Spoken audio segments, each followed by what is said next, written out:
चला तर आज मस्त अशी घरगुती पद्धतीत अगदी घरात असणाऱ्या साहित्यामध्ये पण तेवढीच चवीला पनीरची भाजी कशी करायची ते बघूया।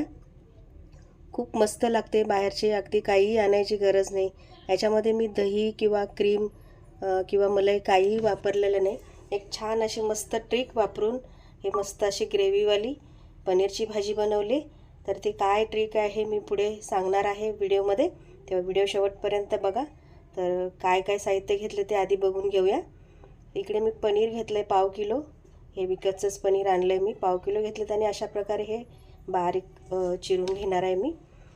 3 लाल बुंद असे टोमॅटो घेतलेत, एक मध्यम साईजचे 3 टोमॅटो आहेत, एक शिमला मिरची म्हणजे ढोबळी मिरची आहे आणि 3 कांदे आहेत। तर आता हे सगळं कसं कट करायचं ते बघून घेऊया। हे बघा अशा पद्धतीने मस्त असं हे सगळं कट करून घेतलंय मी। शिमला मिरची, टोमॅटो आणि एक कांदा, एक टोमॅटो आणि एक शिमला मिरची असे मोठे मोठे चिरून घेतलेत आणि पनीरचे असे बारीक तुकडे करून घेतलेत। बाकीचं पनीर जे तुटलेलं आहे ते बाजूला ठेवलंय आणि 2 टोमॅटो बारीक चिरून घेतलेत आणि एक कांदा बारीक चिरून घेतलेला आहे। 2 कांदे बारीक चिरून घेतलेले आहेत। आता टोमॅटो तुम्ही चिरून घ्या किंवा पेस्ट बनवून घ्या। आता एक मिक्सरच्या भांड्यामध्ये जे पनीरचे तुकडे होते थोडेसे ते काढून घेतलेत आणि याला मिक्सरला बारीक करून घ्यायचे। पाणी न घालता बारीक करायचं। हे बघा बघू शकता तुम्ही, थोडंसं 1-2 वेळेला मी फिरवून घेतले। आता याचं काय करायचं ते मी पुढे सांगते। असे बारीक एकदम पेस्ट नाही बनवली, थोडंसं असं आहे सरसरीत, तर हे आपल्याला असंच ठेवायचं आहे। तर आपण पुढे त्याचा उपयोग करूया। तर एक मसाला करून घ्यायचा। त्यासाठी पॅनमध्ये धने घेतलेत मी। आधी आपण भाज्या फ्राय करून घेऊया आणि नंतर मग मसाल्याचं बघते। तर पॅनमध्ये 1 चमचाभर तेल घेतलं आणि आता हे जे कांदा, टोमॅटो आणि जे शिमला मिरची आहे मोठे तुकडे करून घेतलेत, हे आपण फ्राय करून घेऊया। आधी गॅस मोठाच ठेवायचा। हे सगळं मोठ्या गॅसवर करायचं आपल्याला, बारीक गॅस करू नका, नाही तर मग ह्या फोडी ज्या असतात कांदा टोमॅटोच्या त्या नरम पडतात। आपल्याला भाजीमध्ये एकदम असं कुरकुरीत असं लागलं पाहिजे, म्हणून हे गॅस मोठा करायचा आणि हे छान असं हे परतून घ्यायचं आहे। इतपत परतून घ्यायचं आहे की त्याला थोडेसे डाग आले पाहिजेत, इतपत आपल्याला परतून घ्यायचं आहे। त्याच्यावर झाकण अजिबात ठेवायचं नाही, असंच आपल्याला परतून घेत राहायचं आहे। 1-2 मिनटासाठी परतून घेतलं की भाज्या छान परतल्या जातात।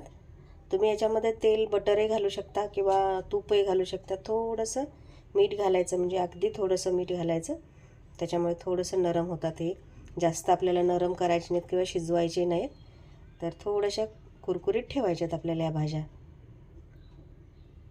हे बघा अशा पद्धतीने हे करून घ्यायच्या आणि थोडंसं असं हे पॅन आहे तर असं पालथा गॅस करायचा, म्हणजे हे जो गॅसचा जाळ आहे ते त्याला लागतो आणि मस्त असा स्मोकी फ्लेवर येतो त्याला। त्याच्यासाठी हॉटेलमध्ये हे अशाच पद्धतीने भाज्या करतात, त्यामुळे आपल्याला हॉटेलची चव वेगळी लागते। मी बऱ्याच भाज्या अशा पद्धतीने करते, मी व्हिडिओही बरेच टाकलेले आहेत, तेव्हा व्हिडिओ शेवटपर्यंत बघत जा, म्हणजे तुमच्या लक्षात येईल कशा भाज्यात। आणि त्या अशा भाज्या तुम्ही करून बघा, मस्त अशा होतात। अगदी तुम्हाला हॉटेलमधून काही आणायची गरज पडत नाही, इतक्या चवीला छान होतात, अगदी हॉटेलची चव येते। आता पुन्हा 1 चमचाभर तेल घेतलं आणि हे पनीरही तसंच आपल्याला फ्राय करून घ्यायचं आहे। जास्त तेल घालायची गरज नाही, अगदी थोडंसं तेल घालून। पनीर मात्र अगदी सावकाश हलवा, कारण ते नरम असतं, फुटायचं किंवा कुस्करायची शक्यता असते, म्हणून अगदी थोडंसं पॅन हलवत त्याला परतून घ्यायचं आहे। याला थोडंसं लागेल एवढं अगदी थोडंसं मीठ घालायचं, म्हणजे ते पनीरचे तुकडे आहेत ते आपल्याला खाताना अळणी लागणार नाहीत। अगदी चिमूटभर हळद घालते, पाव चमचा हळद आहे आणि आता हे छान परतून घ्यायचं आहे। अगदी थोडंसं परतून घ्या, थोडं सावकाशीनं करा, म्हणजे हे पनीरचे तुकडे कुस्करणार नाहीत। किंवा तुम्ही पनीर बाजारातून आणल्यावर थोडा वेळ तुम्ही फ्रीजमध्ये ठेवलं तरी थोडंसं कडक होऊन जाईल। मी आणल्याबरोबर लगेच करते, त्यामुळे थोडंसं नरम आहे। झाले आपले पनीरचे तुकडे छान भाजून झालेत। आता ही त्या भाज्यामध्येच काढून घ्यायचेत आणि त्या कढईत ठेवायचे। कढईमध्ये 1-2 चमचे तेल घालते। आता तुम्ही तूपही घालू शकता, मी तेल आणि बटर असं दोन्ही वापरणार आहे। तुम्ही फक्त तुपामध्ये हे करू शकता, तितकीच चव छान लागते। बघा बघू शकता तुम्ही, एवढंच तेल घातलेलं आहे मी आणि याच्यामध्ये 1-2 चमचे बटर घालते। आपल्याला हॉटेलसारखी भाजी करायची म्हणून मी बटर घालते, तुम्ही पूर्णपणे तेलात केलं तरी चालेल. 1-2 चमचे बटर आहे.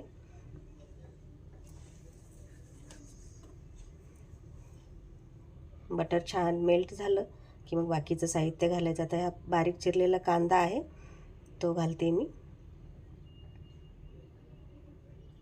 कांदा मात्र छान परतून घ्यायचा आहे.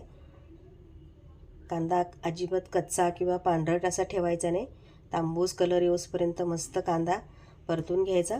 बऱ्याच भाज्यांच्या जे फोडण्या असतात ना, त्या फोडण्या छान बसल्या पाहिजेत तरच तुमचा पदार्थ खूप मस्त असा चवीला होतो.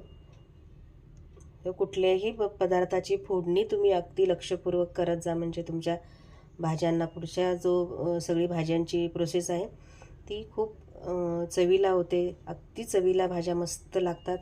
हे बघा, इतपत आपल्याला हा कांदा परतून घ्यायचा आहे. आता यामध्ये आलं लसूण पेस्ट घालते. तुमच्याकडे आलं लसूण पेस्ट नसेल तर एक 4-5 लसणाच्या पाकळ्या आणि एक इंचभर आलं कुटून घ्या किंवा बारीक मिक्सरला लावून घ्या. तुम्ही कुटूनही घेतलं तरी चालेल. माझ्याकडे पेस्ट आहे, मी घालते. आता ही पेस्ट कशी करायची तीही मी त्याचा व्हिडिओ केला आहे, आपल्या चॅनलवर आहे, बघून घ्या. गॅस थोडासा आता बारीक करायचा आणि छान परतून घ्यायचं आहे, कारण आलं लसूण पेस्ट कसलंही भांडं असलं तरी ते खाली भांड्याला तळाला चिटकून बसतं. म्हणून गॅस थोडासा कमी करून आलं लसणाचा वास जाऊसपर्यंत आपल्याला परतून घ्यायचं आहे. आता याच्यामध्ये जे टॅमॅटो चिरून घेतलं आहे, 1-2 टॅमॅटो बारीक चिरून घेतलेत. आता ह्या टॅमॅटोमधलं मात्र मी बिया आणि पाणी सगळं काढून घेतले. बी टॅमॅटोमधले शक्यतो वापरू नये, कारण त्याच्यामुळे पित्त वाढण्याची शक्यता असते. टॅमॅटोच्या बीमध्ये पित्त भरपूर प्रमाणात असतं, त्यामुळे पित्त वाढतं. म्हणून मी नेहमीच सगळ्याच भाज्यांसाठी जेव्हा टॅमॅटो वापरते तेव्हा त्यातलं पाणी आणि बिया काढून वापरते, तेव्हा मला सवय झालेली. आता याला झाकून ठेवायचं आणि नरम होईपर्यंत आपल्याला वाट बघायची. बघा, मस्त असं नरम झालेत.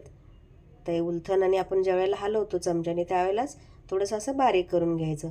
तुम्ही मगाशी सांगितल्याप्रमाणे जर तुम्ही पेस्ट घालणार असाल टॅमॅटोची तरी चालेल. ते सुद्धा अगदी छान असं तेल सुटेपर्यंतच परतून घ्यायचं. चमच्याने छान असं खालचं खरडून घ्यायचं, म्हणजे करपत नाही मग जेव्हाच्या तेव्हा केलं की, नाहीतर मग पदार्थ खाली करपायला सुरुवात होते. हळद घालते, एक अर्धा चमचा हळद घालते. आता ह्या ग्रेव्हीसाठी फक्त घालायचे. आता बाकीचे मसाले, थोडासा गरम मसाला किंवा धने जिरे पूड जे तुमच्याकडे असेल ते वापरा. किंवा मग तुमच्याकडे जर गरम मसाला नसेल तर काय करा, थोडेसे खडे मसाले वापरा. आता हा मी गरम मसाला कुटून घेतलेला आहे. एक मसाला वेलची, साधी वेलची, लवंग, दालचिनी असं मी कुटून ठेवले, तेच वापरते मी. तुमच्याकडे जर विकतचं असेल तर वापरला तरी चालेल. आता हे पनीरचे बघा आपण जे वाटून ठेवलं होतं ते आत्ता ह्याच्यामध्ये घालायचं आहे. हीच ती ट्रिक आहे. तुमच्या ग्रेव्हीला दाटसरपणा येण्यासाठी आपण दही वापरणार नाही किंवा मलाई वापरणार नाही, तर पनीरचाच वापर करून आपण ज्या वेळेला पनीर कट करतो त्यावेळेला थोडंसं फुटलं जातं किंवा वेडेवाकडे असे काप होतात, ते सगळे वाटून घ्यायचे एक वाटीभर आणि आपण ह्या पेस्टमध्ये घालून द्यायची. म्हणजे तुमची पेस्टही ग्रेव्ही घट्टसर होते, चवीलाही लागते. मग दही टाकलं की थोडंसं मग ग्रेव्ही आंबट होण्याची शक्यता असते. तर अशा पद्धतीने वापरायचं. आता हे तिखट घालते. लाल तिखट आहे 1 चमचा, फक्त मिरची पावडर आहे 1-1.5 चमचा घालते. तुमच्या तिखटानुसार कमी जास्त करा. आता ही लालही आहे, तिखटही आहे आणि लालही आहे. त्यापेक्षा तुम्ही मग तुमच्याकडे जो साठवणीचा मसाला असेल तो वापरला तरी चालेल. पण काय असतं, काही भाज्या अशा असतात की त्याची वेगळी चव करायची असेल तर ते मसाले वापरावेत. आता थोडंसं पाणी टाकते, अगदी थोडंसं मसाला आपला शिजण्यासाठी, जे कोरडे मसाले आपण घातलेत. आणि ही ग्रेव्ही पण एकजीव व्हावी म्हणून थोडंसं गरम पाणी वापरलं, अगदी 1 वाटीभर गरम पाणी वापरले. कारण ही जी भाजी आहे थोडीशी अशी जास्त आपण पाणी घालणार नाही त्याला. मीठ घालायचं चवीनुसार. अगदी हॉटेलमध्ये कशी मस्त अशी भाजी तयार होऊन येते प्लेटमध्ये, अगदी तशीच दिसणार आहे आणि तशीच चव लागते. कोथिंबीर घालायची चवीला, अगदी कोथिंबीर तुम्ही भरपूर घालू शकता. बघा, मी सांगितल्याप्रमाणे कुठल्याही प्रकारचं वाटण केलेलं नाही आहे मी ह्या ग्रेव्हीला, तरी मस्त अशी ग्रेव्ही तयार होते. थोडंसं झाकण ठेवायचं आणि 2 मिनटासाठी वाफ काढून घ्यायची पुन्हा आणि मग छान मिक्स करायचं. बघा, बघू शकता तुम्ही ग्रेव्ही. आता याच्यापेक्षा जास्त तुम्ही पातळही करू शकता. आणि आता हे सगळं भाजून ठेवलं होतं आपण, पनीर, कांदा, टॅमॅटो आणि शिमला मिरची, ते परतून घ्यायचं आहे आपल्याला. आता अगदी सावकाश आणि चमचा उलथन घाला आणि परतून घ्या. जास्त हलवू नका, नाही तर मग पनीरचे तुकडे तुटतात. तेव्हा सावकाश असं बघा, मस्त असा कलर आला की नाही, दिसते की नाही बघा, मस्त अशी हॉटेलसारखी दिसतेच. आणि चवही एवढीच छान, अगदी मस्त लागते. तुम्हाला हॉटेलची भाजी आहे का घरात केलेली हे समजणारच नाही.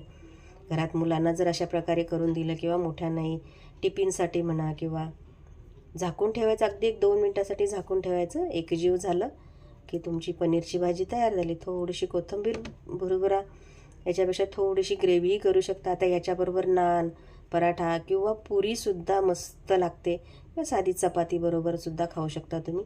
भाकरीबरोबर थोडंसं वेगळं लागेल ते, कारण आपण ही हॉटेल स्टाईल केली आहे. भाकरी थोडीशी हे असते. रेसिपी कशी वाटली मला कमेंटमध्ये नक्की सांगा. पुन्हा भेटूया नवीन एका रेसिपीमध्ये. तोपर्यंत नमस्कार.